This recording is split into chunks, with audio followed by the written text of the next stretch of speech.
There we go. Hi, everyone.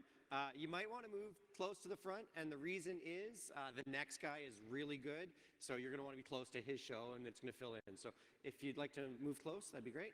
I'll give you a chance. If not, I'll get started.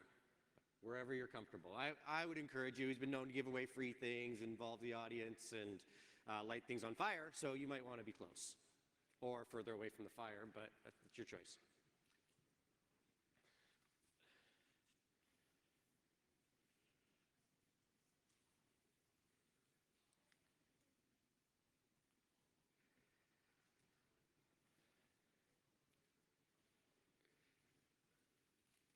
Well, it looks like everybody's got their popcorn. That's good. Let's get started. Hi, I'm Jeff. I am a senior security engineer. This presentation was submitted by myself and Malicious. We submitted it together, but unfortunately she's not able to make it today. She's a training specialist working with organizations on inclusion, volunteers with targeted groups, and we are both ex-teachers. So I'm this classic teacher turned hacker, and she's a teacher turned privacy advocate. And we submitted this talk on largely our opinion on some issues in the industry right now. So we regret that Stella wasn't able to make it. If you follow her on Twitter, she's pretty active on Twitter, you could probably figure out why. Do please send her support messages or regrets that she wasn't able to make it here. You're also welcome to send her job offers as well, so feel free to do that. So when I'm talking today, if I say I or my or me, I do mean we or our. This is as much our talk as it is hers or mine. I was getting notes from her this morning saying, say this, say this. So this is something we did together in collaboration. It generally represents our opinions. This isn't a traditional research-based talk. This is generally our opinion that we're presenting. And it doesn't reflect the opinion of any groups we're associated with, which may be our employers or other groups. That said, let's begin. How do we become a hacker? You could say security professional or whatever, but that's probably for another debate. You might try learning to code, challenging yourself to think creatively, asking questions, attending conferences like you are now. Hopefully this is a good path for you. And you just might go try hacking something, and maybe then you'll become a hacker. There exists in our industry, however, this notion that to become a hacker, the only way to do it is to lock yourself in a room isolated, do nothing but write exploits and reverse engineer applications or scan the internet and hack things. And it's an isolated thing you're to do by yourself. Come join the struggle like everyone else, and eventually you will become elite. When you need help, just go figure it out, Google it, and try harder. It's practically our industry motto. I'm sure many of you have heard it before. So our opinion, though, is that telling someone new or even an experienced person to try harder without providing additional support is detrimental to their education. It discourages them from continuing and has broader implications on the diversity of skilled talent we can bring into our industry. And I'll be addressing these points as part of the presentation. Most people don't learn something they've never done before by simply figuring it out. Some do, and that's great if that's you. Others, when they are not succeeding, don't continuously beat their heads against the wall until it just magically works. By very definition, that's insanity. Further still, these methodologies are quite possibly the most ineffective and inefficient way for someone to learn something. Just telling someone to go figure it out, there's got to be a quicker, better way to learn. There are also many types of learners. Depending which theory you subscribe to, there might be 4, 7, or 8 different learning styles that you might fall under. One such style is the VARC model, which defines four learning styles: visual, auditory, reading, writing, and kinesthetic. Another is the Howard Gardner model, and depending on who you ask, it's 8 or 9. There's a little bit of a bonus one there. Defines 8 modalities of intelligence, things like musical rhythmic, visual spatial, verbal linguistic, logical mathematical, bodily kinesthetic, interpersonal, and intrapersonal, as well as naturalist. Without going into too much detail on each of these, if you were to reflect right now on your own learning styles, you could probably think of a few categories that reflect your more preferred or dominant way you'd like to learn. When we consider the population as a whole, we can accept that a diverse population would be comprised of many diverse types of learners. Not all areas, though, are weighted equally across various groups or roles. When we're talking about these different learning styles, this is referred to as neurodiversity, which also includes other neurodiverse learners, including things like autism, ADD, ADHD, among others. And it's actually said that InfoSec or hacking attracts a great percentage or a higher percentage of neurodiverse learners, which generally is good. Certainly we need this variation of thought in our workplace, and we should encourage it. I believe, however, that our actions are discouraging to people with various learning styles, and we need to do better at welcoming new learners and all types of learners. When you think of a typical engineer, you might be expected to categorize them as a more logical, mathematical learner. They might have some visual or kinesthetic tendencies as well. You might think of an artist to be more visually, spatially inclined, or musicians to be more music and rhythmically inclined. Go figure, right? It is true that people tend to gravitate towards roles or careers that play to their strengths. But many industries also benefit from the inclusion of a diverse set of learners from all categories, and I believe that InfoSec is one of them. Now, I'd like you to consider what happens when you tell a new learner trying to tell something and trying to enter information security or trying to become a hacker to just Google it. Try harder and figure it out. Based on the learning styles I just told you about, what learning styles and modalities are you forcing on them? Definitely you're forcing like a reading, writing skill. You're requiring them to have that skill or be successful in that learning environment. Maybe if they're more visual, you could have said go to YouTube and YouTube it. In that case, you're replacing Google it with YouTube it. You are very quickly, though, excluding most auditory learners, and it would certainly be difficult for many kinesthetic learners to get started without strong skills in other areas. On the modality side of things, you're pretty much forcing people to be interpersonal. Go do it yourself. And that excludes a large percentage of the population. That intrapersonal person who just asked for your help immediately has a much steeper barrier to overcome. Some of the logical and visual learners might thrive in this area, but the rest are facing a more uphill battle. My point in this section is when you tell someone to go figure it out, Google it or try harder, you are forcing them to either conform to a narrower set of learning styles or place additional barriers in place that may make it more difficult for them to be successful. It'd be detrimental and maybe even prohibitive.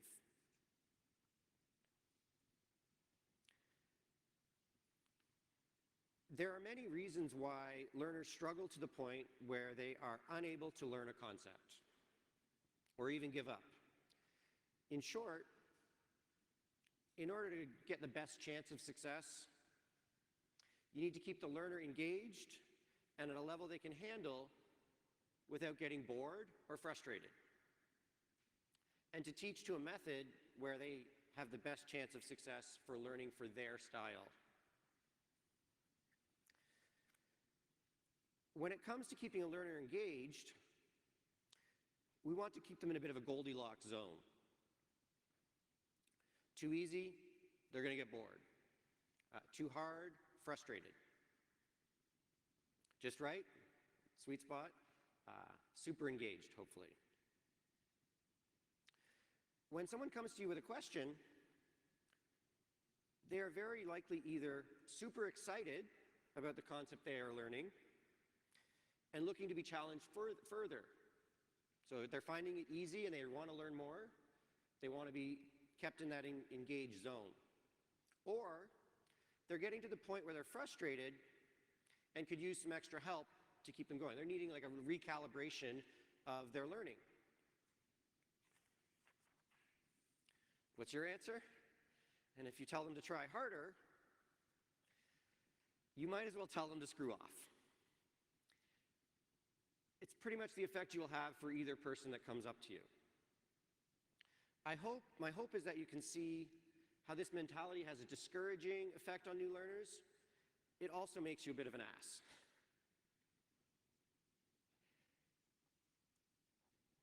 I believe that this mentality has broader implications to our community makeup, the types of problems we are able to solve, and our ability to have a positive impact on society. The result is our community is made up of a narrower set of learning styles. It is hard for us to overcome the stereotype of a loner hacker in a basement in a hoodie that everyone is afraid of, because many of us do resemble that stereotype, self-included. Maybe if we had more interpersonal learners, I wouldn't have to tell people that I'm an ethical hacker and not someone who they should be afraid of. I haven't ever had to ask my doctor or lawyer if they're an ethical doctor, so I would prefer to just be called a hacker or a security professional and not have to tell somebody that I'm actually a good guy. You should just believe me. But we might be a long way off of that one.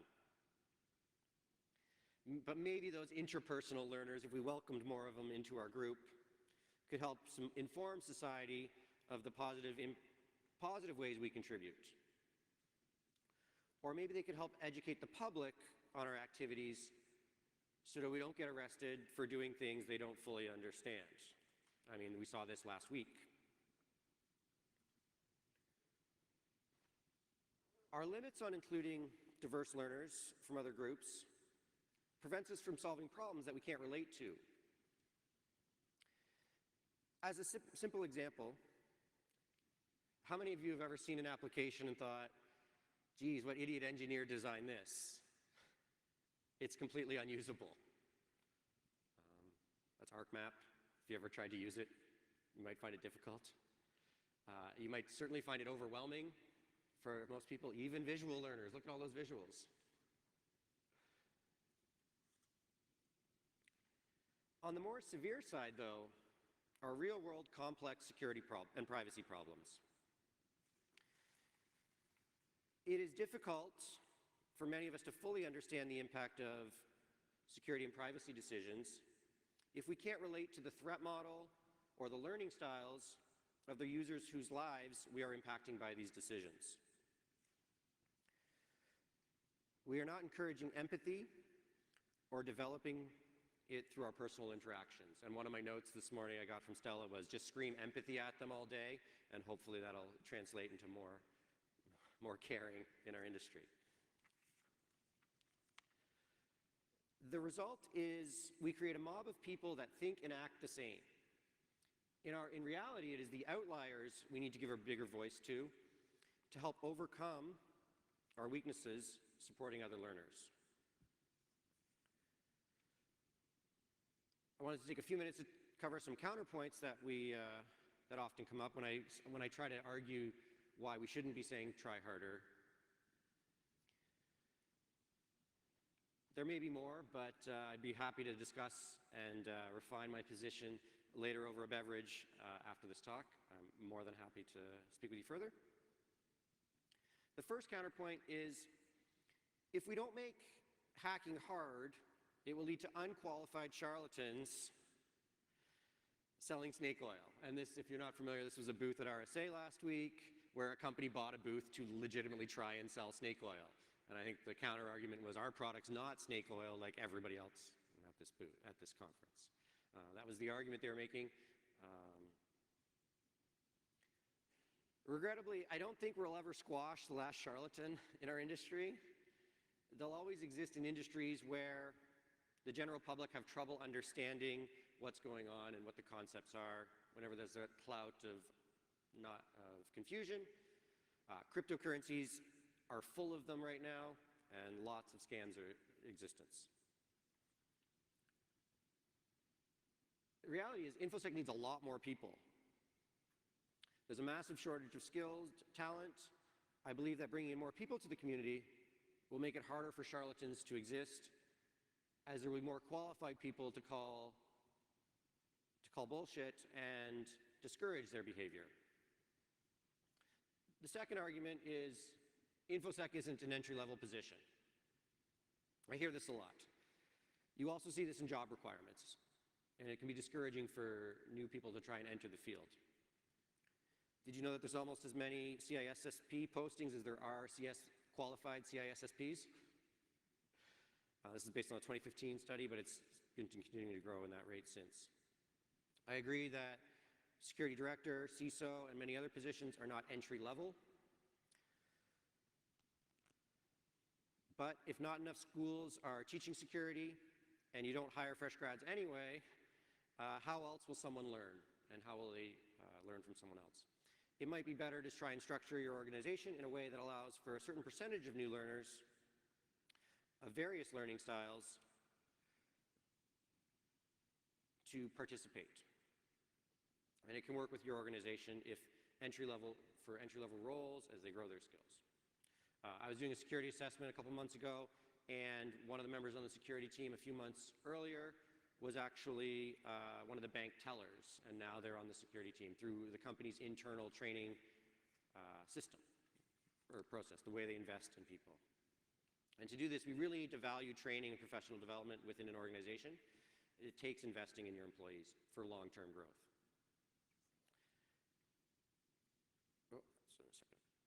It is my hope that in the future you consider the implications of the words you use to encourage new learners. I hope that you consider the ways in which you support all types of learners to the InfoSec community, and I'll be using the remainder of this presentation to provide you with ways you can do that. But first, I thought it'd be fun if I taught somebody something on stage. Do I have a brave volunteer? Nobody's brave enough? Come on up.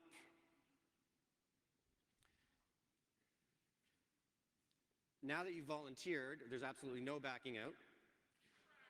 Come on up. Have you ever been in handcuffs before? Okay. I make no judgment. The skill I'm going to teach you today is how to get out of handcuffs. So let's go. Maybe I don't want to break your watch, so I'll just remove it here. You're comfortable with me like touching you in your hands and not like okay? We'll just put it right here. You won't lose it. I was thinking right here behind your back. Yep. I won't do it too tight. And by the way, my goal isn't to hurt you in any way. So if you're uncomfortable or you're going to get hurt or you're worried about it, don't worry. I'll let you out. Please do not post this on my Facebook wall. Okay. So I'm going to teach you how to get out of handcuffs. You just go ahead and figure it out. I would tell you to Google it. Go ahead, you can Google it.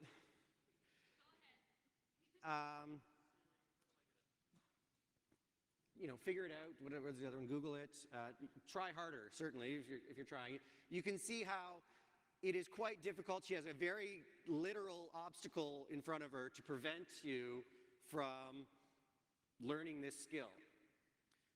And you've sort of dived into it to try to learn how to get out of handcuffs. And I'm a bit of a jerk of a teacher in this case. Now, The first thing I would have told you if I was going to teach you how to get out of handcuffs, I'm actually not going to teach you. No, I figured. Okay. Afterwards, I'll take the time and take you through a full, proper lesson. We probably don't have time for that right now. But the first thing I would have taught you was it's probably a lot easier to get out of handcuffs if you have them in front of you.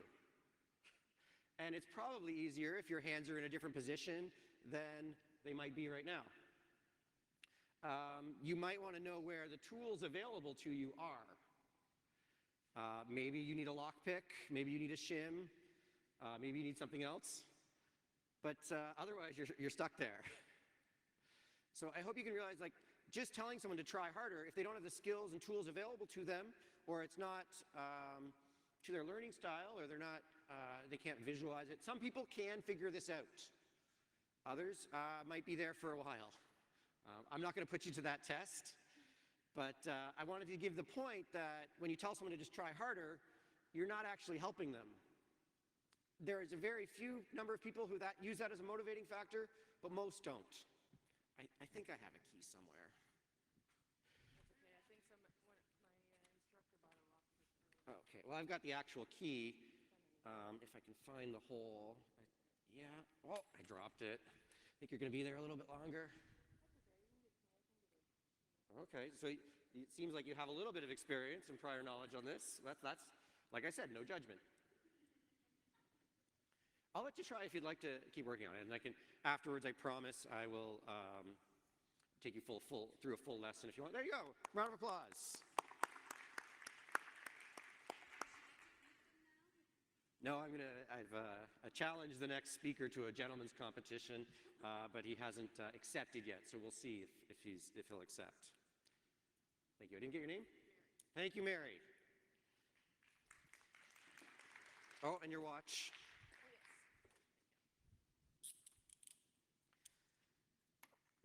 Put these here in case we need them later. I mentioned that Stella and I are both ex-teachers, and we both share this experience as a story, so I thought I would share it with you. Most new high school teachers come to a really interesting realization early on in their careers. For many of them, they've always been in high-achieving academic courses.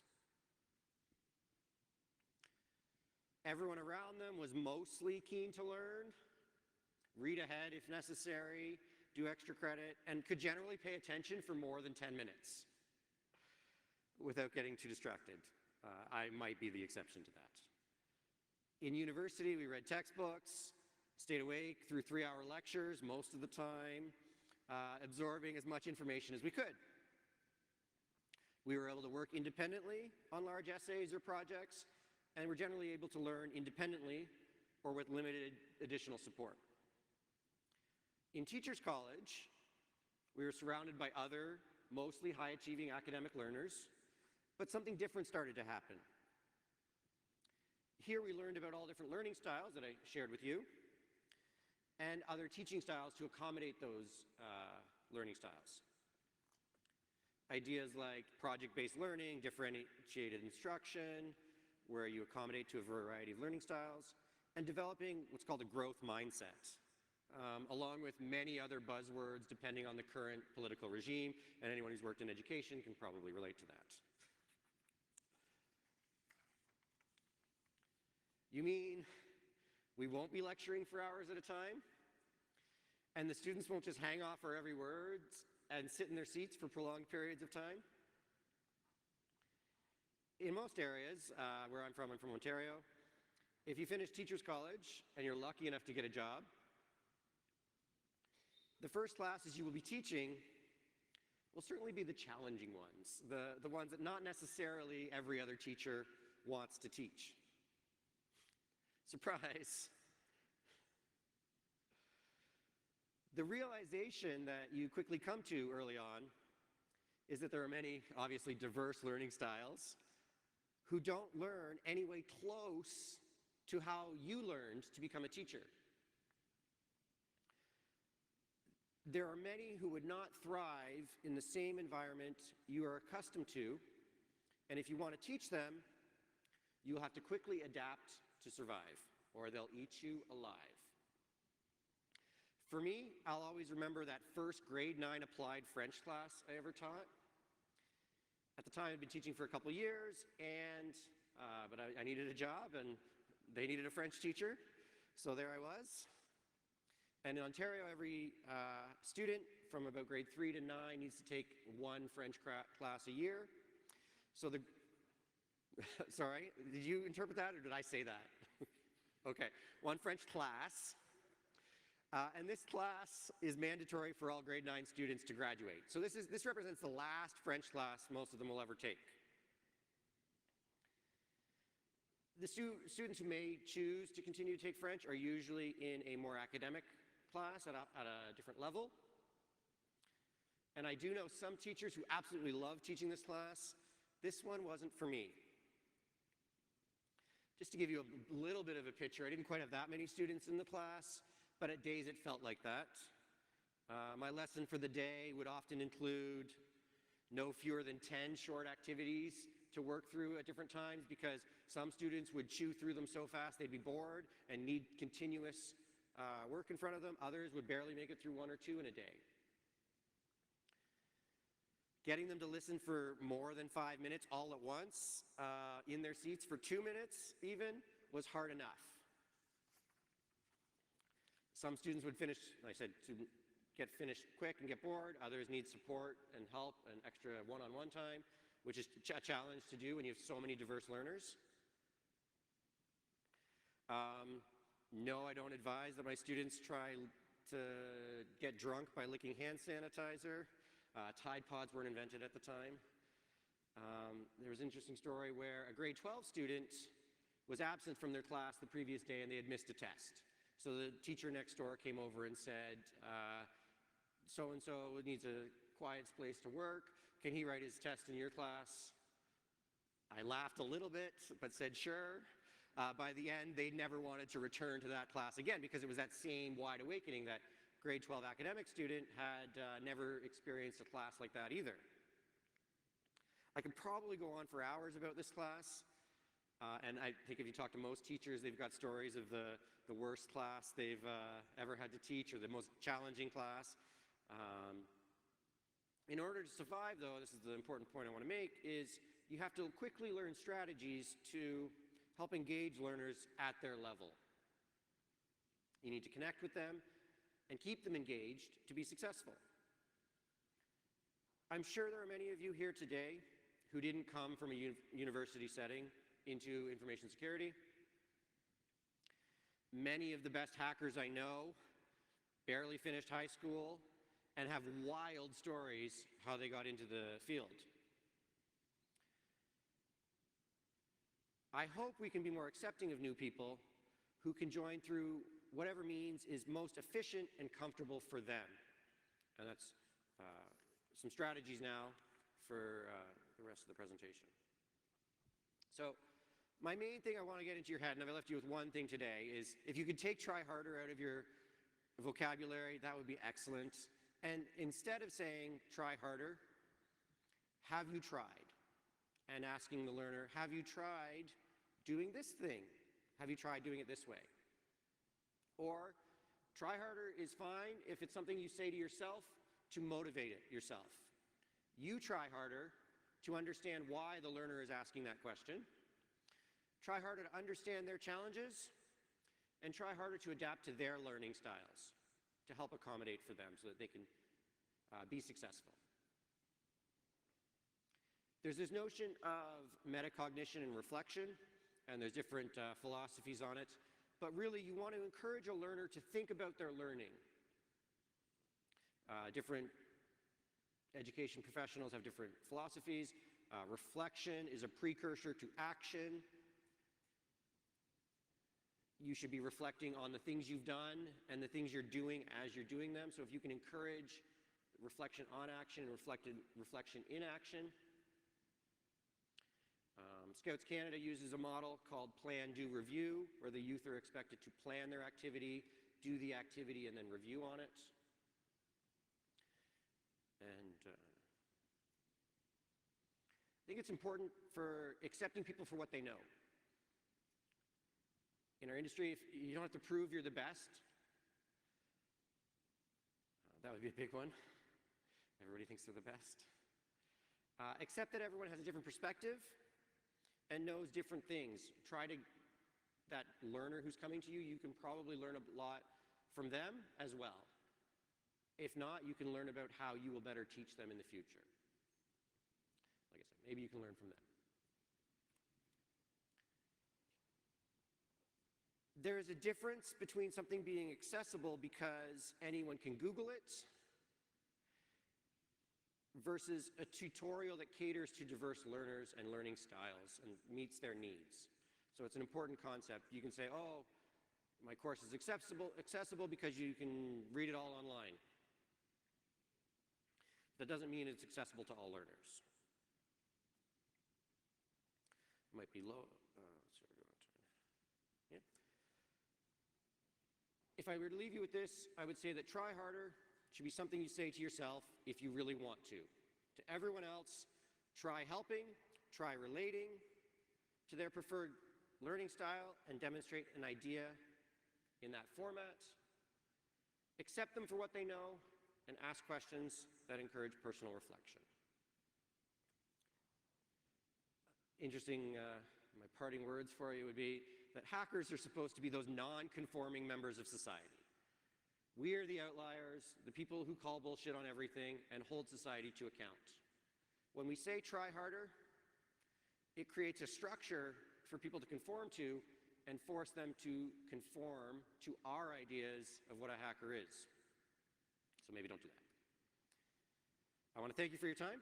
I promise you that the next speaker is absolutely amazing. I've seen him before, but thank you.